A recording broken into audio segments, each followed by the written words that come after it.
Mantan pemain Juventus yang saat ini membela Persija Jakarta yakni Marco Motta sudah merindukan suasana sorakan The Jackmania di Stadion Utama Gelora Bung Karno, Senayan, Jakarta Pusat. Hal tersebut diungkapkan Marco Motta di akun Instagram pribadinya pada Kamis 22 Oktober 2020.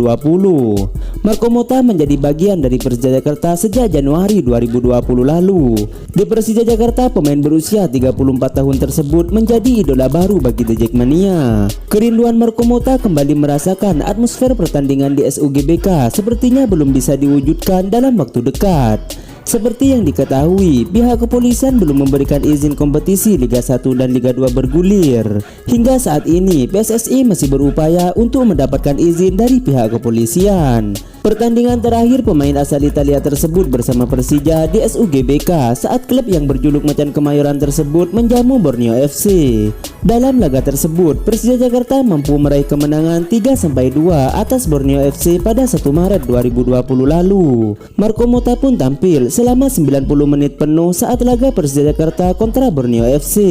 Pemain bernomor punggung 47 tersebut mengatakan semangat dari The Jackmania membuat pemain di lapangan termotivasi. Tidak sabar melihat lagi SUGBK yang penuh dengan kamu The Jackmania, penuh semangat dan energi. Demikian tulis Marco Motta. Adapun Persija Jakarta untuk sementara berada di posisi ke-9 klasemen Liga 1 2020. Marco Simic dan kawan-kawan mengoleksi 4 poin dari 2 pertandingan.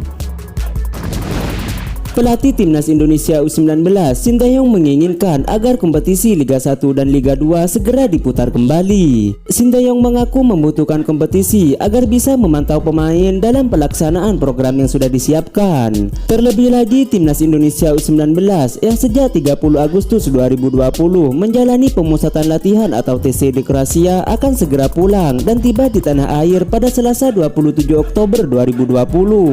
Para pemain pun direncanakan akan dikembalikan kepada klub masing-masing. Saya membutuhkan kompetisi Liga 1 dan Liga 2 diputar lagi untuk bisa memantau secara langsung perkembangan pemain di klubnya masing-masing. Demikian ucap Sinteyong dikutip dari situs resmi PSSI. Saya juga bisa memantau pemain. Kalau tidak ada kompetisi Liga 1 dan Liga 2, bagaimana saya bisa memantau pelaksanaan program yang sudah saya siapkan? Demikian ucapnya. Pelatih asal Korea Selatan tersebut pun mengatakan setelah TC Timnas U19 di Kroasia, dia sudah bisa melakukan evaluasi terhadap individu pemain. Siapa yang punya kualitas bagus tentunya akan dipertahankan. Kompetisi sangat perlu agar pemain melakukan pertandingan untuk mengasah kemampuan mereka saat tidak TC dengan timnas. Demikian ucap Sinteyong. Terkait hal itu, PSSI pun berharap pihak kepolisian bisa memberikan izin untuk bisa kembali menyelenggarakan kompetisi Liga 1 dan Liga 2. Kami memohon kepada kepolisian untuk mengizinkan agar Liga 1 dan Liga 2 kembali berputar, sebab kompetisi ini penting bagi timnas dan PSSI. Demikian kata PLT Sekjen PSSI Yunus Nusi. Kabar mengejutkan datang dari Borneo FC yang baru saja sukses mendatangkan bek timnas Indonesia U19. Bek timnas Indonesia U19 tersebut merupakan salah satu pemain yang tengah mengikuti TC di Kroasia bersama Sinteyong. Pemain yang dimaksud adalah Komang Teguh Trisnanda. Borneo FC baru saja mengumumkan perekrutannya itu lewat Instagram resminya. Tidak tanggung-tanggung, tim asuhan dari Mario Gomez tersebut mengontrak pemain asal Bali tersebut selama 4 tahun. Itu artinya Komang Teguh akan menjadi bagian dari pasukan pesut etam setidaknya hingga tahun 2024. Saat ini Komang Teguh masih berada di Kroasia dan tengah bersiap untuk menghadapi beberapa pertandingan lagi bersama Timnas Indonesia U19 sebelum bertolak ke Prancis. Di sana Timnas Indonesia U19 akan mengikuti ajang bergengsi dunia, yakni Thailand Turnamen. Nama Komang Teguh beberapa kali dipilih Sinteyong dan dipercayakan untuk menjaga pertahanan Timnas Indonesia U19 sejak menit awal.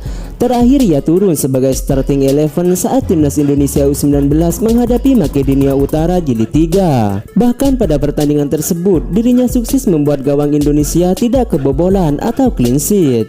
Selama menjalani uji coba, Komang Teguh Trisnanda sukses memperlihatkan permainan terbaiknya. Atas dasar itu pula, akhirnya Borneo FC kepincut dan secara resmi mendatangkannya ke tanah Kalimantan. Komang Teguh sendiri diproyeksikan untuk menjalani laga bersama Timnas Indonesia U19 di ajang Piala Asia U19 dan Piala Dunia U20. Pelatih Madura United, Rahmat Darmawan terkejut dengan peningkatan performa yang ditunjukkan Bruno Lopez. Menurut Rahmat Darmawan, hal itu sudah sesuai dengan harapannya. Bruno Lopez ketika tampil membela Madura United dalam laga uji coba melawan Arema FC di Stadion Kanjuruhan Malang pada Rabu 21 Oktober 2020. Pemain asal Brazil tersebut mencetak hat-trick dan memborong seluruh gol dari Madura United. Bruno Lopez sukses memanfaatkan dua asis Sahrian Abimanyu dan Alvin Tua Salamone menjadi gol. Pelatih Rahmat Darmawan mengapresiasi peningkatan performa Bruno Lopez dan berharap terus meningkatkannya. Saya rasa Bruno Lopez terus berkembang ke dalam performa yang kami harapkan. Dia mau bekerja keras untuk itu. Demikian kata Rahmat Darmawan seperti dikutip dari situs resmi klub Kamis 22 Oktober 2020. Bruno Lopez tidak pernah absen mencetak gol sejak bergabung dengan Madura United pada September 2020. Sejauh ini Bruno Lopez sudah mencetak 13 gol dalam 4 laga uji coba dan 2 pertandingan internal Madura United. Statistik yang cukup baik untuk pemain yang sudah 2 tahun meninggalkan Indonesia. Ketajaman Bruno Lopez di lini depan tentu menguntungkan Madura United untuk menyongsong lanjutan Liga 1 2020. Bruno Lopez mengaku senang bisa mencetak gol untuk Madura United meskipun hanya dalam laga uji coba. Menurut Bruno Lopez, gol yang dicetaknya tak lepas dari peran dan dukungan rekan setimnya. Saya senang sekali dengan performa dalam laga itu. Saya juga mau berterima kasih kepada teman setim yang memberikan umpan dan berkolaborasi dengan baik. Demikian tutur Bruno Lopez. Meski demikian, Bruno Lopez tak mengacu pada banyaknya gol yang dicetak. Bruno Lopez menyebut gol ini berdampak positif pada kepercayaan dirinya dalam bermain. Bukan soal hasil tadi atau saya mencetak gol, akan tetapi saya bisa meningkatkan terus performa secara perlahan-lahan dengan dibantu teman-teman. Demikian ujar RKS penggawa Persija Jakarta tersebut.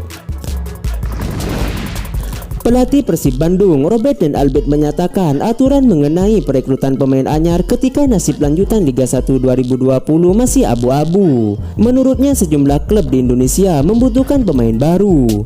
Ketika masa depan kompetisi tahun ini belum diketahui, sejumlah klub melakukan perekrutan pemain baru. Robert dan Albert mengatakan sampai sekarang dia malah belum mendapat informasi kapan kegiatan tersebut dimulai.